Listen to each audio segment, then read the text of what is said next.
discussing ideas, strategies, and mindsets to help online entrepreneurs become more successful. And today we're going to be discussing a huge topic, a topic that not a lot of people ever consider, even though there are plenty of entrepreneurs out there, but only a few of them really think about this, and that is your driving force.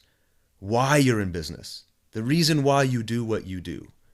And here's the thing, there has to be meaning in why you run your business and why you are an entrepreneur. You have to have a purpose for what you do. Having a purpose and identifying your meaning is an absolute must if you really want to succeed. If you want to be able to persist through all of the problems, the relentless issues that you're going to be dealing with as an entrepreneur, something else has to be driving you. And it can't be just about the money. We all need money. Okay, I know that you need money, you know that I need money, and we'd be lying to ourselves if we thought money wasn't important. It's important. We can't have anything in our lives without it. However, money cannot be the only motivation. We need to ask ourselves, what makes you come alive? What makes you as an individual have drive, have passion, have purpose behind your actions so that you're not just kind of going through the motions on a day-to-day basis, building a big checklist of to-dos for your day and methodically clicking them off one by one without any passion or any excitement for what you do. You need to know what makes you come alive, it makes you become passionate and feel what you're doing and feel good about what you're doing beyond the money. And so for each and every person, it's going to be different. And for each and every person, there are probably a variety of things that cause them to have meaning or that develop their why, or the reason why they're in business to begin with. And so we're just going to go through a few examples here. And often these will apply to many, many people, although it's not limited to this list. But let's talk about them. First, to be the best in the world at what you do. And not just say that, but actually think about this for a minute. How cool would that be to know that whatever vocation you've chosen, whatever business you've decided to go into, how awesome would it be to know that you are among the best in the world at what you do? Top 1%. And I'm talking any vocation you can think of. There are hundreds of thousands, probably millions of people trying to do it, and you're one of the top 1%. The reward that you get from that, from knowing that you are the best at what you do, is sometimes all people need to drive them forward. But how about this one? To lead and inspire an audience. Some people get so much meaning knowing that others are following them and looking to them for advice and looking to them for power and for confidence in their lives. Maybe you thrive on knowing that others are looking to you as a source of power in their lives. And by operating your business and operating yourself in certain ways, you can actually be that leader and that inspiration for those people. Here's another huge one, to pave a new way for your children. A lot of entrepreneurs right now are doing this exact thing. A lot of us were raised in an environment where we were taught to go to school for one particular area and then to get a job and then to focus on building your career, typical career path in that job, waiting to the time till you retire.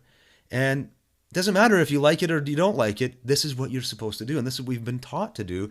And we all know that that's not no way to live your life, especially if you're miserable. And by becoming an entrepreneur, you're paving an entirely new way for your children. You're creating a new way of looking at life, a more empowering way of looking at life. And your children are having something modeled for them that was never modeled for you. And you're literally breaking a pattern. For some people, that's all they focus on. And their entire business fuel, their fuel to succeed in business comes from this need to change their ways so that their children can have a new outlook on life. Or how about becoming totally self-reliant and independent?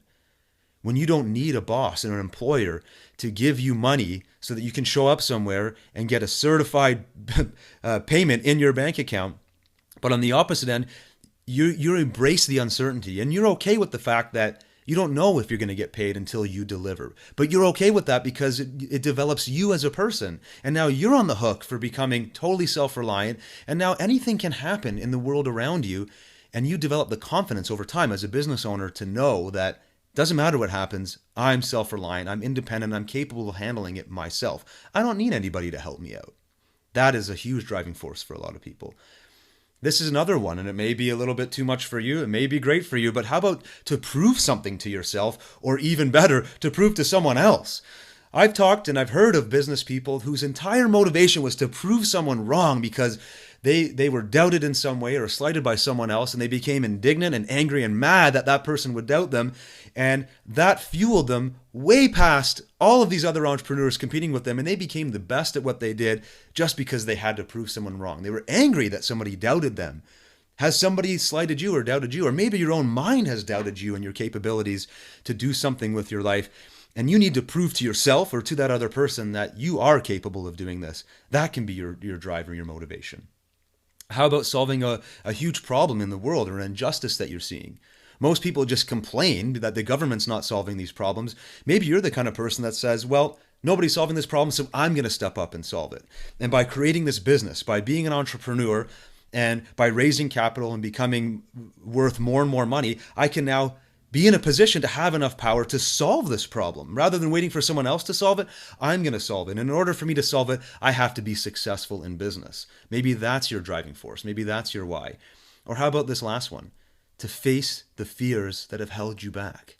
A lot of people stay in a job that they hate because they're just too fearful to even think about what it might be like to have to go at it alone. And maybe you're just so sick and tired of all the negative implications that happen when you live from a position of fear that it's time to stamp on those fears and solve them once and for all. And you overcoming your fear is what drives you to success as an entrepreneur. These are just some typical examples, and I'm sure at least one or two of these are true for you, but it's really, really important that you get in touch with them. So let's talk about a couple of exercises for developing your driving force. First, brainstorm issues that bother you.